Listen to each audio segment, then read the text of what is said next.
ہمارے ہاں پاکستان میں جو تعلیم سرکاری سطح پر بھی دی جاتی ہے اس میں بھی بہت ساری تفریق ہے، یکساں نصاب تعلیم نہیں ہے۔ جس شخص کے پاس 4 پیسے زیادہ ہوتے ہیں وہ اپنے بچے کو کسی مہنگے ادارے میں لے جاتا ہے۔ آپ حیران ہوں گے کہ تعلیمی شرح خواندگی بڑھ رہی ہے، لیکن اس کے ساتھ ساتھ نفسیاتی مسائل بڑھ رہے ہیں۔ گھروں سے لے کر اداروں تک لوگوں کے مزاجوں میں شدت ہے۔ ذاتیات کے جھگڑوں نے تقسیم در تقسیم کا سلسلہ بنا دیا ہے۔ مالی طور پر لوگوں کو آسودگی حاصل ہو رہی ہے، لیکن ذہنی طور پر لوگ بکھرتے جا رہے ہیں۔ ایک ڈھیر سارا طبقہ ہے جو تقسیم کرتا ہے لوگوں کو، لیکن ہمارا جو معیار تعلیم ہے اس کے اندر اتنی زیادہ اصطلاحات کی ضرورت ہے کہ بڑے بڑے اچھی ڈگریاں رکھنے والے لوگ بھی ذہنی طور پر مسائل کا شکار ہیں۔ میں دیکھتا ہوں کہ ایک بہت پڑھا لکھا آدمی جس کے پاس دنیاوی لحاظ سے بہترین ڈگری ہے، وہ بھی بعض اوقات کسی ایسے آستانے پہ بیٹھا نظر آتا ہے جہاں سے اسے کوئی تعویذ مل جائے، اس کے لیے کوئی آسانی ہو جائے۔ لوگ بکھر گئے۔ کیوں؟ پھر یہ کچھ عرصہ ابھی ماضی قریب سے وہ کام شروع ہوا ہے کہ لوگوں نے موٹیویشنل اسپیکرز کے پاس جانا شروع کر دیا۔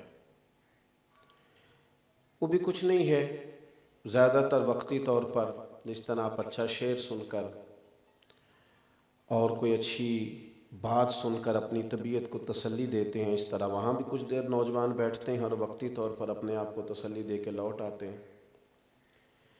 ایک خوبصورت نصاب چاہیے انسان کو، جس کا مقصود صرف تلفظ ہی ٹھیک کرانا نہ ہو، اس سے دل بھی ٹھیک ہو بندے کا۔ انسان کو ایک ایسے نصاب کی ضرورت ہوتی ہے جس سے وہ صرف لفظ بولنا نہ سیکھے بلکہ اس کی روح بھی تسلی میں آئے، اس کا دل بھی ٹھنڈا ہو۔ ایسا نصاب ہو جس سے اسے صرف کاروبار زندگی چلانا نہ آئے، اسے روحانی طور پر مضبوط ہونا بھی آئے۔ وہ نصاب بڑا ضروری ہے، بڑا اہم ہے، اور وہ نصاب کیا ہے؟ وہ نصاب کتاب و سنت ہے، وہ قرآن و حدیث ہے۔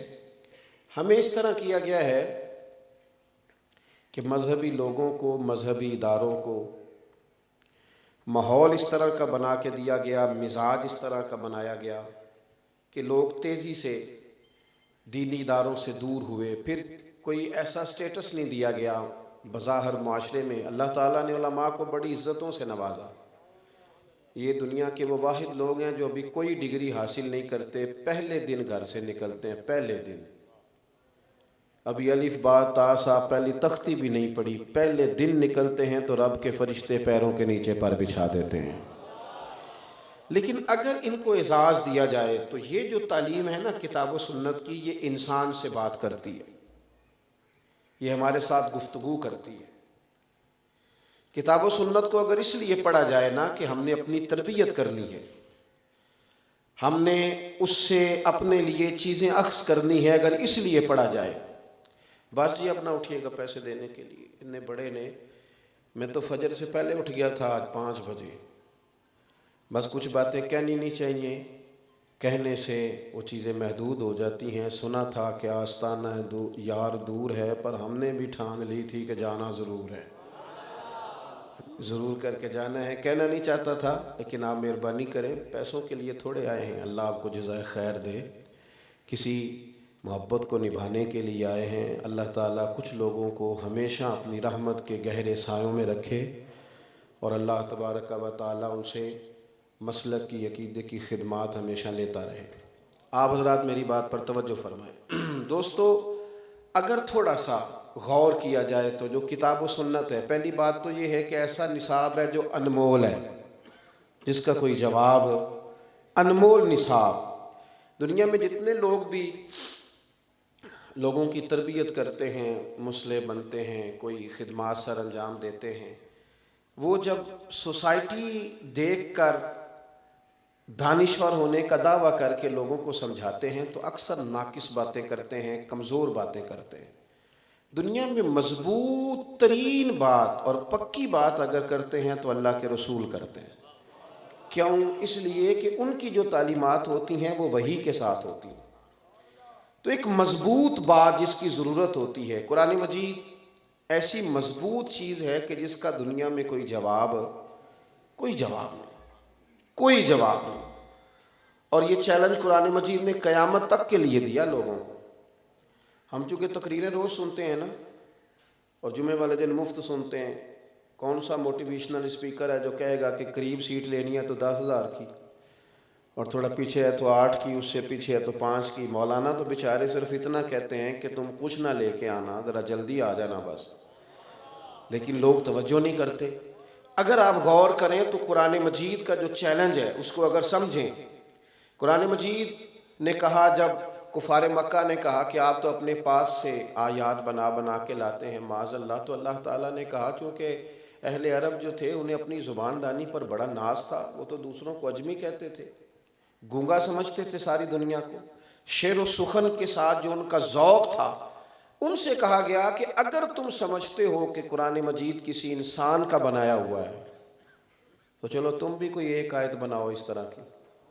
وَإِن كُنتُمْ فِي رَيْبٍ مِّمَّا نَزَّلْنَا عَلَىٰ عَبْدِنَا فَأْتُوا بِسُورَةٍ مِّن مِّثْلِهِ، اگر تمہیں اس میں کوئی شک ہے جو ہم نے اپنے بندہ خاص پہ نازل کیا ہے تو اس جیسی ایک صورت بنا کے لاؤ نا، اور ایک دو بندہ نہیں۔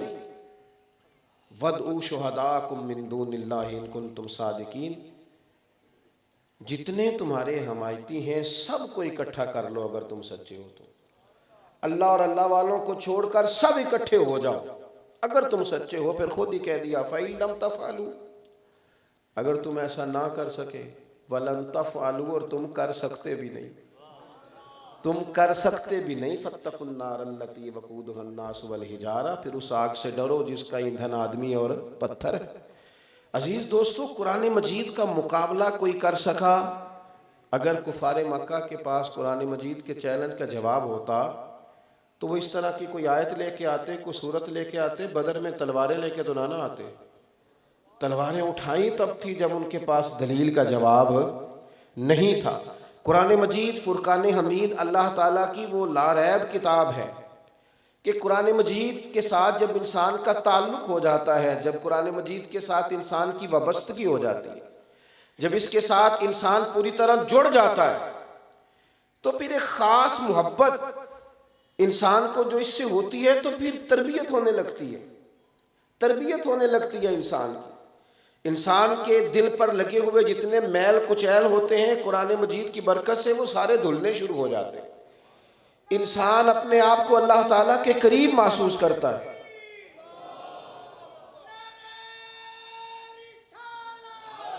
اللہ آپ کو جزا دے، تشریف ہے، اللہ آپ کو خوش رکھے۔ نعروں والی تقریر آ رہی ہے نا جی ابھی بعد میں انشاءاللہ تعالی۔ میرے عزیز، ایک تو یہ کہ قرآن مجید ایک ایسی کتاب ہے جس کا کوئی جواب، لیکن شرط کیا ہے؟ شرط یہ ہے کہ تھوڑا سا نا اعزاز۔ دیکھیں یہ مدارس قائم ہوتے ہیں تو ہوتا یہ ہے کہ بجائے اس کے کہ ہماری حکومتیں ان کو سپورٹ کریں، مختلف قسم کی تنقید کی جاتی ہے، مختلف قسم کی آوازیں کسی جاتی ہیں، مختلف قسم کی باتیں کی جاتی ہیں۔ آپ کے ملک میں ڈھیروں ایسے محکمے ہیں کہ جو محکمہ تو ہے لیکن وہ نئے لوگ نہیں تیار کر رہا۔ بہت ساری سیٹیں بہت ساری جگہوں پہ خالی ہیں جہاں افراد ہی نہیں ہیں، اور یہاں مدارس کا یہ حال ہے کہ رمضان شریف میں مسجدیں تھوڑی ہوتی ہیں، حافظ زیادہ ہوتے ہیں۔ کئی مسجد حافظوں کو جگہ نہیں ملتی قرآن مجید سنانے کے لیے۔ یہ ان مدارس کی خدمات ہے۔ جب تھوڑی سی قدر کی جائے گی نا، تھوڑی توجہ دی جائے گی، تھوڑا سا ہم واپس لوٹ کے آئیں گے۔ حضرت مولانا فخر جہاں دہلوی رحمۃ اللہ علیہ، حضرت مولانا یہ معاشری والوں کے پیر ہیں۔ آپ حیران ہو گئے نا حضرت مولانا کو پیر سمجھ کے، چونکہ ہمارے ہاں تو پیر صاحبان وہ ہوتے ہیں نا جن کو دعا بھی نہ مانگنی آئے، ایک صاحب سے کہا کہ جناب آپ اپنے شیخ کی کو بات سنائے، تو وہ کہنے لگے ہمارے حضرت تقریر نہیں کرتے، وہاں تو دعا بھی کوئی اور کرتا ہے۔ میں کیوں کر دے اس واسطے نہیں کہ انہوں نے آمدی نہیں، انہوں نے 4 دن کدھر بٹھاؤ تاکہ انہوں نے تقریر ہے۔ بھئی واضح و نصیحت تو نبی کریم علیہ السلام کا طریقہ ہے، جمیع صحابہ کا طریقہ ہے۔ آپ نے اس کو بھی علیحدہ کر دیا ہے کہ شاید یہ کسی مولوی کا کام ہے۔ اتنی بڑی بات کو بھی آپ نے ایک اور رنگ دے دیا ہے۔ حضرت مولانا فخر جہاں دہلوی رحمۃ اللہ علیہ، بڑا نام تھا، بادشاہ کا بیٹا عقیدت مند ہو گیا دلی میں، تو اس نے کہا حضرت سے کہ اپنے والی سے کہا کہ میں نے شیخ کی دعوت کرنی ہے۔ بادشاہ نے پیغام دیا تو حضرت فرمانے لگے آ تو جاؤں گا پر میری شرط ہے۔ فقیر آدمی تھے، سادے بندے تھے، بالکل سادے سادے کپڑے۔ کہنے لگے آ تو جاؤں گا تمہارے گھر کھانا کھانے، پر میری شرط یہ ہے کہ 3 تمہارے بیٹے ہیں، چوتھے تم خود ہو، پالکی لے کے آؤ۔ اس میں دلہنیں نہیں جایا کرتی تھی، 4 لوگ اٹھایا کرتے تھے۔ کہا وہ لے کے آؤ، مجھے میرے گھر سے اٹھا کے بادشاہ اور تینوں بیٹے اپنے کندھوں پہ رکھ کے پھر اپنے گھر لے کے جاؤ گے تو پھر آؤں گا۔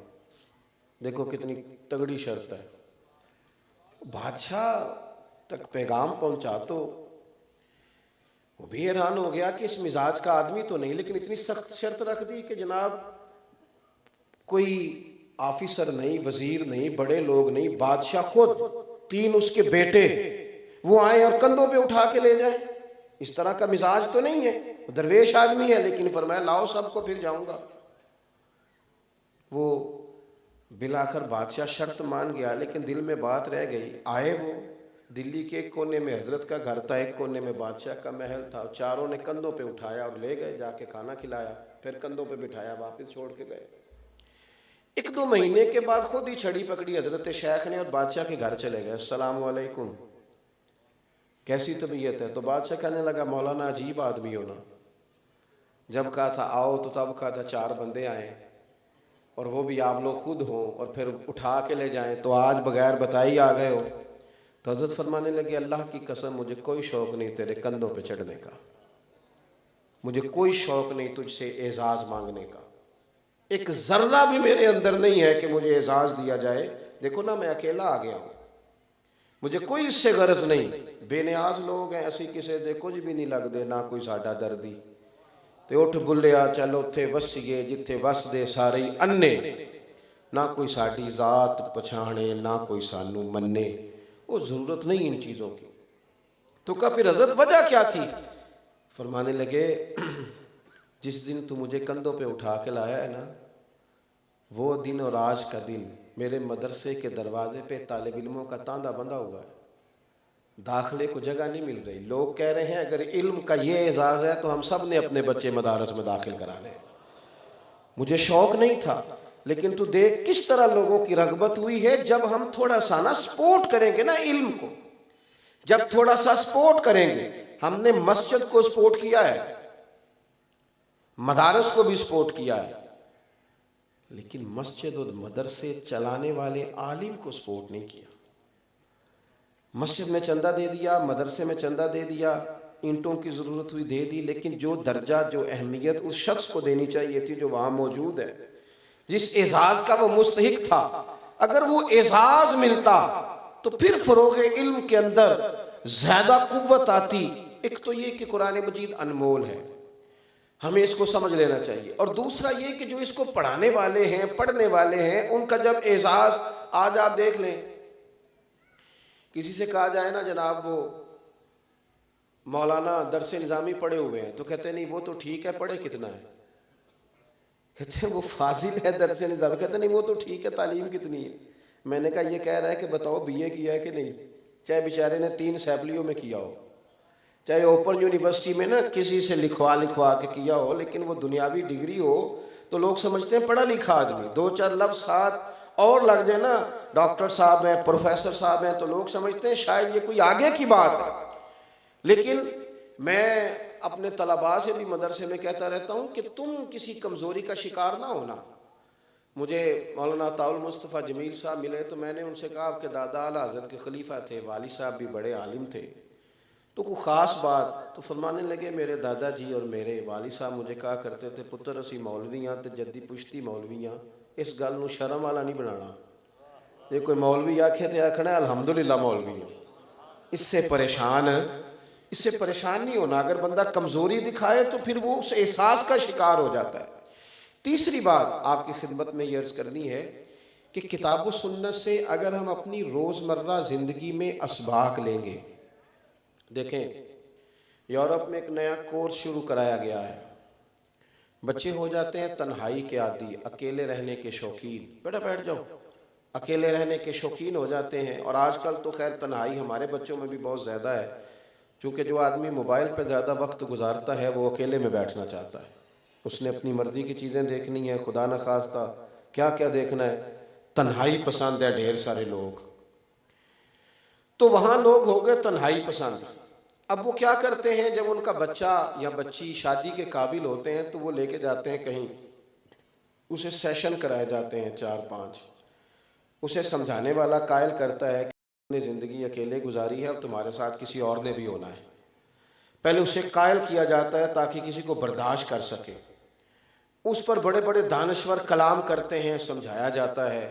اور بڑی چیزیں آ گئیں, اب تو بڑی چیزیں آ گئیں. اب تو میں دیکھتا ہوں لوگوں نے اس پر کتابیں لکھ دیں اور ایسی ایسی چیزیں لے کے آئے کہ جناب یہ نفسیات کے ڈاکٹر نے یوں کہا ہے, فلاں آدمی نے یوں کہا ہے, اس طرح کر کے وقت گزارو گے تو ازدواجی زندگی ٹھیک ہو جائے گی. میں کہا کرتا ہوں کہ 2 جملے ہیں قرآن پاک کے, بس ایک بات قرآن مجید نے کہی, ایک اگر اسے سمجھ لیا جائے, ایک بات, ہن لباس لکم وانتم لباس لہن. کہا مرد عورت کا لباس ہے, عورت مرد کا لباس. وہ تمہارا لباس ہے, تم ان کا لباس. یہ 2 جملے قرآن مجید کے, 2 باتیں, 2 نصیحتیں, ایک مرد کو ایک عورت کو. وہ تمہارا لباس ہے, تم اس کا لباس. جتنی مرضی بھی تلخی ہے ازدواجی زندگی میں, جتنی بھی, آپ کبھی اس لفظ کی خوبصورتی کو دیکھیں. دیکھو انسان کتنا بھی خوبصورت ہونا, اگر اس نے لباس نہ پہنا ہو تو وہ خوبصورت نہیں لگتا. اگر اس نے لباس نہ پہنا ہو تو اچھا نہیں لگتا. لیکن وہ جب لباس پہن لیتا ہے, یہ جو لوگ امامے کے ٹوپی کے عادی ہو جاتے ہیں نا, انہیں آپ بغیر ٹوپی اور امامے کے دیکھے تو اچھے لگتے ہی نہیں. لباس خوبصورتی ہے. قرآن مجید نے کہا کہ مرد کی خوبصورتی ہے اس کی عورت کے ساتھ, عورت سجتی ہے اپنے خامد کے ساتھ. دوسری بات, لباس انسان کو گرمی اور سردی سے بچاتا ہے. شدید گرمی میں بھی ضرورت ہوتی ہے کہ کچھ لباس ہو تاکہ شدت نہ ہو, سورج کی تپش نہ لگے. میرے عزیزو, مرد عورت کو, عورت مرد کو ایک دوسرے کے لیے سائبان بنتے ہیں, مشکلات سے نکلنے کا ذریعہ بنتے ہیں. تیسری بات دیکھو, اتنی گہری بات کہیں اور نہیں مل سکتی. تیسری بات ارشاد فرمائی مفسرین کرام نے, فرمانے لگے کہ لباس جو ہوتا ہے نا وہ جسم کے عیب چھپا دیتا ہے. عیب چھپ جاتے ہیں, جتنے مرضی گہرے وجود پر نشانات ہوں وہ چھپ جاتے ہیں لباس کی وجہ سے. کہنے لگے عورت مرد کے عیب چھپا دیتی ہے, مرد عورت کے عیب چھپا دیتا ہے. شکوے نہیں کرتے. نبی پاک صلی اللہ تعالی علیہ وسلم نے فرمایا اپنی بیوی سے بغض نہ رکھنا, اگر اس کی ایک بات تمہیں ناپسند ہو تو اس پر غور کر لینا جو تمہیں پسند ہے, گھر بچ جائیں گے. آپ دیکھو کتنی تیزی سے طلاقیں ہو رہی ہیں, لیکن قرآن مجید نے کہا تم لباس ہو ایک دوسرے کا, تم لباس ہو. جس طرح کا ہمارا ذہن قرآن مجید نے بنایا ہے اس طرح کا کوئی دوسرا شخص بنا سکتا, اور پھر اس کی خوبصورتی اس طرح بھی چھلکی کہ قرآن پاک کا عملی نمونہ جب حضور کی سنت کی صورت میں ہمارے سامنے آیا تو اللہ کے پیارے حبیب علیہ السلام نے ایک دن فرمایا, میں دیکھتا ہوں بعض لوگ جو ہے نا وہ اگر باہر جج ہوتے ہیں تو ان کا دل کرتا ہے گھر بھی میں جاؤں تو کوئی بندہ مجھ سے فیصلہ ہی کرا لے, اور جو باہر ٹیچر ہوتے ہیں تو ان کا دل کرتا ہے گھر جاؤں تو سب سے کہوں نکالو کتابیں. چلیں علماء اور مشائخ کی تو ویسے ہی بات نہیں کرنی, ویسے دل کرتا ہے پیران عظام کا کہ گھر میں بھی داخل ہوں تو سارے حضرت صاحب بھی کہیں. بھئی ایسا ہو نہیں سکتا نا, آپ کسی کے بیٹے ہیں, کسی کے شوہر ہیں, کسی نے آپ سے کوئی بات کرنی ہے, آپ کا کچھ لہجہ تبدیل ہونا چاہیے. حضرت سیدہ عائشہ صدیقہ رضی اللہ تعالیٰ عنہ فرماتی ہیں میں قربان جاؤں ایک دن محبوب مجھ سے فرمانے لگے عائشہ جب تم مجھ سے راضی ہوتی ہو تب بھی مجھے پتہ چل جاتا ہے، اور جب تمہارے دل میں کوئی بات ہوتی ہے پھر بھی مجھے پتہ چل جاتا ہے۔ تو میں نے جلدی سے عرض کی یا رسول اللہ میرے ماں باپ قربان، میں اور آپ کے بارے میں؟ تو محبوب فرمانے لگے کبھی کبھی قسم اٹھاتی ہو؟ میں نے کہا یا رسول اللہ صلی اللہ تعالیٰ علیہ وسلم اٹھاتی ہوں۔ تو حضور فرمانے لگے جب ہوتی ہو نا راضی تو پھر کہتی ہو مجھے محمد مصطفیٰ کے رب کی قسم، اور جب تمہارے دل میں کوئی بات ہوتی ہے تو پھر کہتی ہو مجھے حضرت ابراہیم علیہ السلام کے رب کی قسم۔ تم پھر قسم جناب ابراہیم علیہ السلام کا رب کہہ کے اٹھاتی ہو، ایسے ہی ہے؟ حضرت عائشہ صدیقہ رو پڑی، عرض کرنے لگی یا رسول اللہ صلی اللہ تعالیٰ علیہ وسلم یہاں تک آپ خیال رکھتے ہیں، یہاں تک آپ احساس فرماتے ہیں، یہاں تک آپ کو خیال ہے؟ عزیز بھائی، یہ جو گھروں کے اندر ہمیں ضرورت ہے اس کی بھی تلقین اگر ہمیں ملے گی تو کتاب و سنت سے ملے گی۔ ہمارے گھر بچیں گے تو کتاب و سنت کی برکت سے بچیں گے۔ پھر حضرت عائشہ صدیقہ نے عرض کی یا رسول اللہ میں نام ہی چھوڑتی ہوں پر میرے دل میں ہر وقت میرے محبوب موجود رہتے ہیں۔ آپ دیکھیں دوسرے مقام پہ قرآن مجید نے ہمیں کہا یا ایھا الذین آمنوا قوا انفسکم واہلیکم نارا، اے ایمان والو خود بھی دوزخ سے بچو، اپنے گھر والوں کو بھی بچاؤ۔ خود قرآن مجید نے ہمیں تلقین کی۔ آپ مجھے بتلائیے کتنے باپ ہیں جو گھر میں دین کی تبلیغ کرتے ہیں؟ کتنا خوبصورت وہ انداز ہوگا جب کوئی والد اپنے بچوں کو دین کی بات بتائے۔ حضرت عمر نے عرض کیا تھا اس آیت کے نزول کے بعد کہ یا رسول اللہ اس کا معنی کیا ہے؟ تو محبوب کریم علیہ السلام نے فرمایا جن چیزوں کا اللہ رسول تمہیں حکم دیتے ہیں تم اپنے بچوں کو ان چیزوں کا حکم دو، اور جن چیزوں سے اللہ رسول تمہیں منع کرتے ہیں تم اپنے گھر والوں کو منع کرو۔ قرآن مجید کی تعلیمات جیسے ہی ہمارے گھر کے اندر آئیں گی، جیسے ہی ایک دوست ایک دفعہ کہنے لگے جناب رشتوں کی گہرائی کے تعلق سے قرآن مجید نے جو اسباق دیے ہیں، کچھ نہ تھوڑی تھوڑی دوری ہوتی ہے بعض اوقات گھر میں بسنے والوں کی، ویسے بھی جو چیز زیادہ قریب ہوتی ہے اس کی قدر تھوڑی کم ہو جاتی ہے۔ ہمارے رشتہ دار زیادہ خراب اس لیے ہوتے ہیں کہ ان کا ہمیں سارا پتہ ہوتا ہے نا، اور دوسروں کے اس لیے اچھے ہوتے ہیں کہ ان کی ہمیں پوری معلومات نہیں ہوتی۔ جس بندے کی زیادہ معلومات ہو جاتی ہیں اس کی کمزوریاں بھی سامنے آ جاتی ہیں۔ رشتوں کی گہرائی، بالخصوص باپ اور بیٹے کے رشتے کی گہرائی، ماں اور اولاد کے رشتے کی گہرائی، یہ اگر قرآن مجید کے دو مقامات دیکھ لیے جائیں نا، دو مقامات، آپ کی توجہ ہے میری بات پر؟ دو مقامات دیکھ لیں۔ چلیں قصیدے زیادہ اماں کے لیے لکھے گئے اور بات بھی درست ہے، اماں بڑا پیار کرتی ہے، لیکن میں بڑی ذمہ داری سے کہتا ہوں باپ بھی اپنے بچوں سے بڑا ہی پیار کرتا ہے۔ والد نہ کہہ نہیں سکتا نا میں صدقے جاؤں، اس کا جملہ نہیں ہے، وہ کہہ نہیں سکتا، ورنہ تو بیٹا تھوڑا بڑا ہو جائے نا، وہ اس کا قد برابر ہو جائے تو والد سمجھتا ہے کہ یہ تو میرا اعزاز بن گیا ہے، یہ تو میرے برابر آ گیا ہے، اب تو میرے لیے بڑی ساری پریشانیاں ختم ہو گئی۔ والد جس طرح راضی ہوتا ہے، جس طرح سے وہ پیار کرتا ہے، جس طرح سے اس کی طبیعت اپنی اولاد کے ساتھ لگتی ہے۔ دو مقام قرآن مجید کے دیکھے جائیں، دو مقامات، کسی گہرے شعر کی ضرورت نہیں، کسی لمبی چوڑی بات کی ضرورت نہیں، آپ کو کوئی دور جا کر کوئی ایسی بات میٹھی لانے کی ضرورت نہیں، صرف ان دو باتوں کو ذہن میں لائیں۔ قرآن مجید نے ایک محبت بیان کی حضرت یوسف اور جناب یعقوب علیہ السلام کی، ذرا غور کرو نا اس محبت کو، یعنی باپ کی آنکھیں اس لیے شدید تکلیف میں آ گئیں کہ وہ بیٹے کے لیے آنسو بہاتی۔ یہ اس محبت کی گہرائی قرآن پاک نے۔ دوسرا مقام حضرت ابراہیم کی جناب اسماعیل سے محبت، جناب اسماعیل کا اپنے والد سے پیار۔ کیوں ادھر ادھر سے شعراء سے ہم سنیں؟ آپ دیکھو نا اتنی بھی کہیں گہرائی ہوتی ہے کہ باپ خنجر لے کے بیٹے کی گردن پہ رکھ دے اور اسے کہے کہ میں نے خواب دیکھا ہے، میں تجھے ذبح کر رہا ہوں، بتا تیرا کیا خیال ہے؟ اور پھر وہاں جواب میں اتنا حسن ہے۔ یہ چیزیں یہ تلاوتیں جب ہمارے گھروں میں آئیں گی تو کس طرح کا حسن پیدا ہوگا باپ بیٹے کے رشتے میں، کس طرح کی خوبصورتی آئے گی۔ کیا خیال ہے بیٹا تیرا؟ تو بیٹے نے کیا کہا، یا وطف الما تؤمر، یہ نہیں کہا آپ ذبح کر دیں، کہا ابا جی جو رب حکم دیتا ہے وہ سارا آپ میرے ساتھ کر دیں، مجھے آپ صبر کرنے والوں میں سے پائیں گے، جو حکم ہوتا ہے وہ کر دیں۔ ہمارے گھروں میں قرآن مجید آئے، ہماری سوسائٹی میں قرآن مجید آئے، ہماری قرآن پاک کے ساتھ دلچسپی ہو۔ ہوا یہ کہ ہمیں ظاہر ہے کہ ساری کمزوری عوام کے اندر سے نہیں پھوٹتی، کچھ کمزوریاں یہاں سے بھی پھوٹتی ہیں۔ میری طرح کے لوگوں کے جب قبضے ہوتے ہیں تو پھر بھی ماحول اور ہوتا ہے۔ ہمارے ہاں محفل نعت ہوتی ہے، کمال یہ ہے کہ جتنے نقیب جتنے نعت خواں اسٹیج پہ آتے ہیں وہ سارے کہتے ہیں سارا قرآن ہی حضور کی تعریف ہے، سارا قرآن ہی، بالکل ٹھیک کہتے ہیں، لیکن کہتے ہی رہتے ہیں سارا قرآن حضور کی تعریف ہے، کوئی آیتیں پڑھ کے سناتے نہیں۔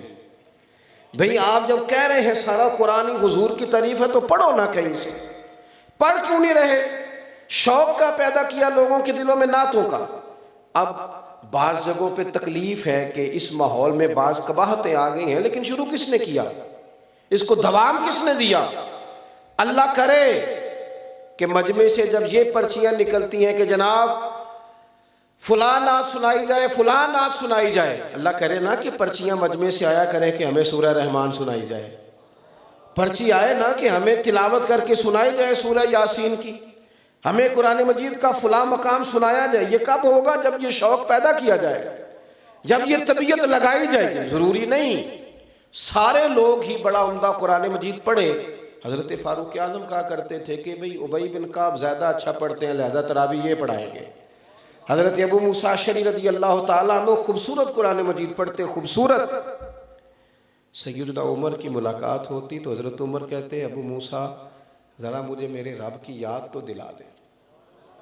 وہ قرآن مجید کی تلاوت شروع کرتے تو حضرت عمر رونا شروع کرتے۔ قرآن پاک کے ساتھ جو دلچسپیاں امت کی رہیں، جو شوق رہا، جو درد رہا، ہم نے اپنے بزرگوں کو یہ دیکھا کہ وہ صبح کی نماز کا اکیلا نام ہی نہیں لیتے تھے۔ وہ کہتے تھے میں نماز پڑھی پھر میں سبق پڑھیا، نماز سبق تو فارغ۔ ان کا پورا جملہ یہ تھا کہ صبح اٹھے، قرآن مجید کی تلاوت کی، نماز پڑھی، اس کے بعد کوئی اور کام کیا۔ اور میرے محبوب کریم علیہ السلام نے صحابہ سے فرمایا تھا کیا تم میں سے کوئی پسند کرتا ہے کہ صبح صبح دو موٹی تازی اونٹنیاں اللہ کے راستے میں ذبح کر کے بانٹ دے؟ یا رسول اللہ سارے چاہتے ہیں پر اتنی طاقت کون رکھتا ہے؟ فرمایا صبح قرآن مجید کی 2 آیتیں یا سیکھ لیا کرو یا سکھا لیا کرو، اللہ تمہیں اتنا ہی اجر عطا فرما دے گا۔ اپنے شوق کو قرآن مجید کے ساتھ دیکھیں۔ الحمدللہ قرآن مجید کے عالم بھی موجود ہیں، حافظ بھی موجود ہیں، مفسرین بھی موجود ہیں، قراء بھی موجود ہیں۔ قرآن مجید کی تعلیم کے لیے ہر فن کے لوگ امت میں موجود ہیں۔ ضرورت ہے اب ان کی جو قرآن مجید کے عاشق ہوں، جو قرآن مجید سے محبت کرنے والے ہوں، جو آ کے کہیں کہ مجھے قرآن پاک سنایا جائے، جن کی دلچسپیاں ہوں قرآن پاک کے ساتھ۔ نبی پاک صلی اللہ تعالیٰ علیہ وآلہ وسلم بڑے شوق سے قرآن مجید کی تلاوت فرماتے اور دیر تک حضور قرآن مجید پڑھتے، اور جب حضور پہاڑ کی چوٹی پر بیٹھ کے قرآن پاک کی تلاوت کرتے تو وہ جو انکاری تھے نا وہ بھی چھپ چھپ کے نا پہاڑوں کے پیچھے حضور کی تلاوت سنا کرتے۔ ابو جہل بھی سنتا تھا، اخنس بن شریک بھی سنتا تھا، یہ سب لوگ چھپ کے پیچھے پیچھے چھپ کے، جب ایک دوسرے سے ملاقات ہوتی تب تو انکار کرتے، لیکن 3 دن 4 دن مختلف جگہوں پہ چھپ کے رسول پاک کے قرآن مجید پڑھنے کو سنا کرتے۔ اپنا تھوڑا سا شوق پیدا کریں۔ جب قرآن مجید کے ساتھ دلچسپی ہو جائے گی، جب قرآن پاک کے ساتھ پیار ہو جائے گا، جب اس کے ساتھ حضرت عبداللہ ابن عباس فرمایا کرتے تھے اب تو یہ حال ہو گیا ہے کہ اونٹ کی نکیل بھی گم ہو جائے تو میں قرآن مجید سے پوچھتا ہوں، وہ مجھے بتاتا ہے کہاں پڑی ہوئی۔ اپنے آپ کو دوبارہ سے موڑیں، قرآن پاک کے ساتھ اپنی دلچسپی پیدا کریں، اپنا شعور اس طرح کا بنائیں کہ ہم قرآن مجید سے جڑے ہوئے لوگ ہیں۔ میرے بھائیوں، وقت اتنی تیزی سے ہمارے ہاتھوں سے نکل رہا ہے، اتنی تیزی سے، قبل اس کے کہ پھر اینک لگا کے بھی پڑھا جائے تو پڑھا نہ جا سکے، پھر یہ کہ تھوڑا سا پڑھنے کے بعد آنکھیں تھکنے لگیں، قبل اس کے کہ پھر ہم کوشش بھی کریں تو ہماری زبان نہ چلے۔ ہمیں تھوڑا سا شوق بنانا چاہیے قرآن پاک کا، ہمارے گھروں میں رواج ہو۔ اور آپ یقین کریں میرا بچہ چھوٹا نا 3-4 سال کا ہے، تو میں مصلی بچھاتا ہوں نا، ایک ہے تقریر کرنا نماز کی، تقریریں باہر چلتی ہیں، گھروں میں تو عمل چلتا ہے، گھر میں تقریر نہیں چلتی، گھر میں ان کو پتہ، گھر میں بندہ اصل کیفیت میں ہوتا ہے، وہاں پتہ ہوتا ہے سب کو کہ یہ نمازی ہے کہ بے نمازی ہے، وہاں پتہ ہوتا ہے سچ بولتا ہے جھوٹ بولتا ہے، گھر کے اندر کیا کیفیت ہے۔ ہمارے بچے کیوں کر نیک ہوں گے؟ ہماری تقریروں سے ہوں گے۔ وہ اگر ہمیں سچ بولتا دیکھیں گے تو سچ بولیں گے، اگر ہمیں دیکھو، کبھی کسی باپ نے مجبوری سے کہا تھا اپنے پتر کو کہ بیٹا باہر کہہ دو کہ میں گھر میں نہیں، ہو سکتا ہے کوئی بڑی مجبوری ہو، لیکن اگر ایک دفعہ آپ نے جھوٹ بولنے کا اسے کہہ دیا نا، ایک دفعہ، تو پھر ساری زندگی روئیں گے کہ بیٹا میرے ساتھ تو سچ بولا کر، اور تیری مہربانی مجھے سچ بتایا کر، لیکن پھر وہ قابو نہیں آئے۔ میں مصلی بچھاتا ہوں تو بچے کو پتہ نہیں ابھی نماز کیا ہوتی ہے، تو وہ ساتھ آ کے کھڑا ہو جاتا ہے، سجدہ کرنے کی بجائے لیٹ جاتا ہے، اس کی دلچسپی ہوتی ہے، اس کی اماں قرآن مجید کھولتی ہے تو وہ سپارہ لے کے اس کے پاس بیٹھ جاتا ہے۔ ہمیں نا حضور نے فرمایا تھا اپنے گھروں کو قبرستان نہ بنانا، کچھ نماز کچھ نوافل گھر میں بھی ادا کرنا۔ ہم اگر یہ شور تو بڑا ہے کہ بچے موبائل دیکھتے ہیں، بچے موبائل دیکھتے ہیں، مجھے کہہ لینے دو بڑے بھی بڑا ہی دیکھتے ہیں، بڑا ہی دیکھتے ہیں۔ اگر بیٹے کی گردن جھکی ہوئی ہے موبائل پہ تو والد صاحب کی بھی جھکی ہوئی ہے، وہ بھی کہہ رہے ہیں ذرا مجھے کھول کے دینا فلاں نے کیا بھیجا تھا۔ خدا را کچھ سمجھے چیزوں کو۔ اگر آج ہم اپنے گھر کے اندر قرآن مجید خود تلاوت کریں گے تو پھر بچوں میں شوق آئے گا، پھر ان کی توجہ آئے گی۔ باتیں زیادہ نہیں کرنی، بس سمیٹنے کی طرف آتا ہوں۔ اب یہ ہے کہ ہم نے قرآن مجید سے پیار کرنا ہے، قرآن مجید کی طرف دلچسپی رکھنی ہے، قرآن مجید ہی ہماری رہنمائی کرے گا۔ اب قرآن مجید کے فروغ میں بھی اپنے اپنا کردار ادا کرنا ہے۔ مدارس اسلامیہ میں چونکہ سارا کام چندوں سے چلتا ہے تو حالت بڑی خستہ ہو جاتی ہے بعض اوقات۔ جو رمضان سے پہلے دن آتے ہیں نا مدرسوں پہ، یہ اس طرح کے آتے ہیں کہ جس طرح تنخواہ کے آخری دن نہیں چل رہے ہوتے، کافی سارا قرضہ بھی چڑھ جاتا ہے، حالات اور طرح کے ہوتے ہیں۔ ہم نے کیا ہے؟ ہم نے نا گلا گھونٹنا چاہا ہے مدارس کے طالب علموں کا۔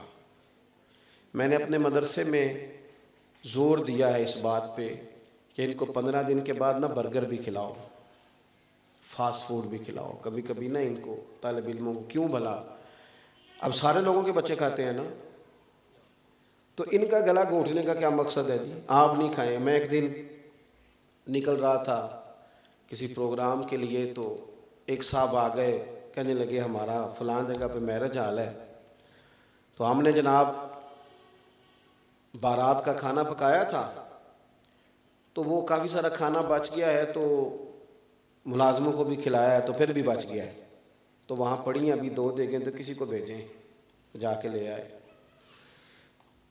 اوہو، مجھے تو اتنا غصہ نہیں چڑھتا، کم ہی آتا ہے، لیکن وہ بڑا ہی چڑھ گیا۔ میں انہوں آکھیا میں کیا اگوں اتھے اگے پیچھے نظر نہ آئی ساڑھے مدرسے دے، تیرا خیال یہ ہے کہ جو کھانا فل بچ گیا کوئی نہیں کھایا وہ ہمارے بچے کھائیں گے؟ میں کہا تو انج دی روٹی تکی نہیں جنج دی مولویاں کئی باری کھا لی، کیا سانو تخت ہزارے دی لوڑ کیے، نالے کی لگے شہر بمبول دے نال اسی اپنی بال کے سیکنے ہاں، سانو کی لگے کسی اور دے نال۔ خودداری اور عزت نفس گردن کو جھکا دیتا ہے خیرات کا پتھر، جہاں میں مانگنے والوں کے سر کبھی اونچے نہیں ہوتے۔ آپ کس طرح کی بات کر رہے ہیں کہ یہ جو طلباء ہیں ان کو آپ وہ والا؟ میرے عزیزو، جب آپ نے انہیں یہ اعزاز دیا ہے کہ یہ دین کے طلباء ہیں تو پھر ان کے ساتھ اس طرح کا سلوک کیوں اعلان کرنا پڑے، کیوں کہنا پڑے، کیوں بار بار اس بات کا اظہار کرنا پڑے کہ مدارس کے ساتھ تعاون کرو؟ ہمیں قرآن مجید کے فروغ میں خود سے حصہ لینا چاہیے، آگے بڑھنا چاہیے، دامے درمے قدمے سکھنے، اور پھر باقاعدہ مدارس میں آنا چاہیے۔ میں کہا کرتا ہوں کہ جو بڑے لوگ ہیں نا ان کو بھی مدارس میں آنا چاہیے، آ کر بیٹھنا چاہیے، اساتذہ کے پاس بیٹھنا چاہیے۔ یہ علماء کی صحبت، اس کا اجر جو قیامت کے دن ہوگا وہ دیکھنے والا ہوگا۔ اور اعلیٰ حضرت رحمت اللہ علیہ سے جب کسی نے پوچھا کہ عالم کس طرح سے علم حاصل کرتا ہے کوئی طالب علم، تو اعلیٰ حضرت فرمانے لگے کہ کتب بینی سے بھی علم آتا ہے، پر سب سے زیادہ صحبت علماء سے آتا ہے، صحبت علماء سے۔ آپ ان کی باتیں سنتے رہیں، ان کے پاس بیٹھے رہیں تو اس سے بہت سارے بہترین نتائج برآمد ہوتے ہیں۔ تو اپنی زندگی کے اندر تھوڑی سی اس بات پر توجہ دیں کہ کچھ نہ کچھ ہم آگے بڑھیں اور کچھ کام کریں۔ ایک تو جو ذہین بچہ ہو، قابل بچہ ہو، لائق فائق بچہ، اس کو لائے مدرسے میں داخل کرائیں، اور پھر یہ کہ اس کی پوری سرپرستی کریں، اس کی رپورٹ دیکھیں، اس کا آنا جانا دیکھیں، اس کی سوچ کو دیکھیں، اس کے اساتذہ کے ساتھ باقاعدہ گفتگو میں رہیں، مدارس اسلامیہ کی مضبوطی میں کردار ادا کریں۔ بات ختم کرتا ہوں۔ محمود غزنوی کہتے ہیں میں رات کو گشت پہ تھا، سفر کر رہا تھا۔ بہت سارے لوگ ایسے ہوتے ہیں جن کے حاشیہ خیال میں کچھ سوال چبھنے لگتے ہیں، اور سوال کوئی ایسا ہونا تو وہ پوچھ لینا چاہیے، تسلی کرنی چاہیے اپنی۔ کچھ لوگ ایسے ہوتے ہیں جو سوالات کے جوابات تلاش نہیں کرتے، تو پھر آہستہ آہستہ وہ اتنے ڈبل مائنڈڈ ہونے لگ جاتے ہیں کہ کوئی کسی چیز پر بھی ان کو تسلی نہیں رہتی۔ محمود غزنوی کہتے ہیں 3 سوال بڑے پریشان کرتے تھے۔ ایک تو ذہن میں یہ خیال آتا تھا کہ میں واقعی صدق الدین کا بیٹا ہوں، اور دوسرا خیال یہ آتا تھا کہ معاذ اللہ ثم معاذ اللہ نقل کفر نہ باشد، قیامت واقعی قائم ہوگی۔ اور تیسرا میں دیکھتا تھا کہ یار یہ مولوی ان کو روٹی کوئی کھلاتا ہے اور رہنے کو جگہ کوئی دیتا ہے، اور اتنی بڑی بات، اتنی بڑی حدیث سناتے ہیں کہ علماء انبیاء کے وارث ہیں، یہ وارث ہیں انبیاء کے۔ ظاہری حالات کے مطابق کہتے ہیں 3 باتیں بڑی کھٹکتی تھی طبیعت میں، پریشان کرتی۔ ایک دن میں گشت پہ تھا، رات کا ٹائم تھا، ایک طالب علم کو میں نے دیکھا وہ کہیں بیٹھ کر سبق یاد کر رہا ہے۔ ایک ہندو بنیے کی دکان تھی کھتری کی، اس کے اندر لالٹین جل رہی تھی، ایک اینٹ نکلی ہوئی تھی، چھوٹا سا روشن دان تھا، تو وہاں سے روشنی چھن چھن کے آتی۔ طالب علم کے پاس کتاب تھی، وہ سامنے کرتا روشنی کے عبارت دیکھتا، پھر وہ جا کے یاد کرتا۔ کہتے میں دور سے اسے دیکھتا آ رہا تھا، پھر میں رک گیا۔ ویسے میں نے دیکھا ہے پڑھتے بھی زیادہ غریب لوگوں کے بچے ہیں، غریب لوگوں کے بچے، ان کے پاس ذرا وسائل، جو ادھار کتاب لے کے پڑھتے ہیں وہ سبق جلدی یاد کرتے ہیں، جن کو آسانی زیادہ ہو جاتی ہے ان کے لیے کئی دفعہ مشکلات بڑھ جاتی ہیں، ذہن ہی نہیں جمتا۔ محمود کہتے ہیں وہ عبارت دیکھتا پھر یاد کرتا، مجھے اس کا شوق علم بھا گیا۔ میں قریب گیا، میں نے جا کے کہا کہ بیٹا تم لالٹین خرید کیوں نہیں لیتے؟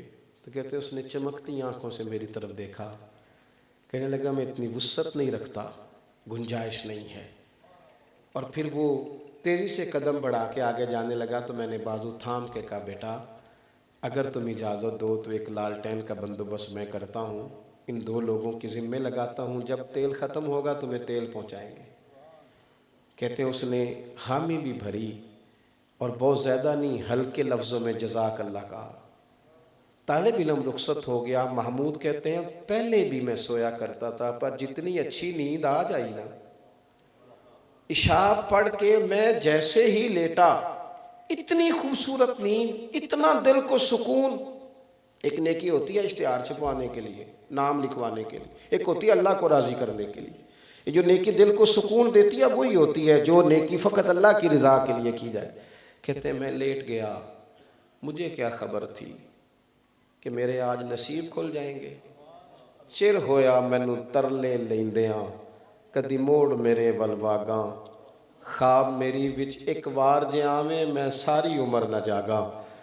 کہتے ہیں میں نے عجیب منظر دیکھا کہ پورا میرا کمرہ روشن، خوشبوئیں پھیلنے لگیں، نظر اٹھی تو سامنے بدوحا کا چہرہ موجود ہے۔ کہتے ہیں محبوب کریم علیہ السلام نے نا، سنیں جی اللہ جزا دے، ذرا سنیے، فرماتے ہیں کہ نبی کریم علیہ السلام نے نا زیادہ حضور افصح العرب، تھوڑے جملوں میں بڑی بڑی باتیں فرما دیتے ہیں۔ کہتے ہیں محبوب نے ایک جملہ کہا اور میرے 3 سوالوں کے جواب دیے۔ محبوب فرمانے لگے او سبکتگین کے بیٹے، آج تو نے میرے ایک وارث کی خدمت کی ہے، میں قیامت میں تیری سفارش کروں گا۔ کہتے ہیں میرے 3 مسئلے حل ہو گئے، بیٹا کس کا ہوں، قیامت بھی آئے گی، علماء انبیاء کے وارث ہیں۔ اپنے انداز میں تھوڑی سی ایسا نہیں ہے کہ مدارس میں کمزوریاں نہیں، کوتاہیاں نہیں، ایسا بالکل نہیں ہے۔ جہاں انسان ہوتے ہیں وہاں بشری تقاضے بھی ساتھ موجود ہوتے ہیں، لیکن اتنی نہیں ہیں جتنی پراپوگیٹ کی جاتی ہیں۔ جتنا بتلایا دکھایا جاتا ہے، ہمیں تھوڑا سا وابستہ ہونا چاہیے مدارس سے۔ اور میں آپ سے عرض کروں، تھوڑا سا ٹائم گزرے گا، تھوڑا سا آپ دیکھیں گے ابھی بھی سب سے زیادہ ایم فل مدارس کے بچے کر رہے ہیں، سب سے زیادہ پی ایچ ڈی کی طرف مدارس کے بچے جا رہے ہیں، سب سے زیادہ۔ اور تھوڑا سا ٹائم گزرنے دیں، آپ دیکھیں گے کہ یہی چراغ جلیں گے تو روشنی ہوگی، یہاں سے نکلنے والے پھول پوری دنیا میں خوشبو پھیلائیں گے۔ اس لیے بھی زیادہ آج خوشی کا باعث ہے کہ یہ مرکز ہے جہاں ہم بیٹھے ہیں، جہاں دین پڑھا اور پڑھایا جاتا ہے۔ اپنی محبتوں کا رخ بھی ادھر کیجئے گا، توجہ بھی رکھیے گا، اور سب سے زیادہ ضروری یہ ہے کہ خود آگے بڑھ کے شامل ہو کے، شاگردی اختیار کر کے، صحبت اختیار کر کے فیض یاب ہوئیے گا۔ اللہ تعالیٰ میری اور آپ کی حاضری کو قبول فرمائے۔ آخر دعوانا الحمدللہ۔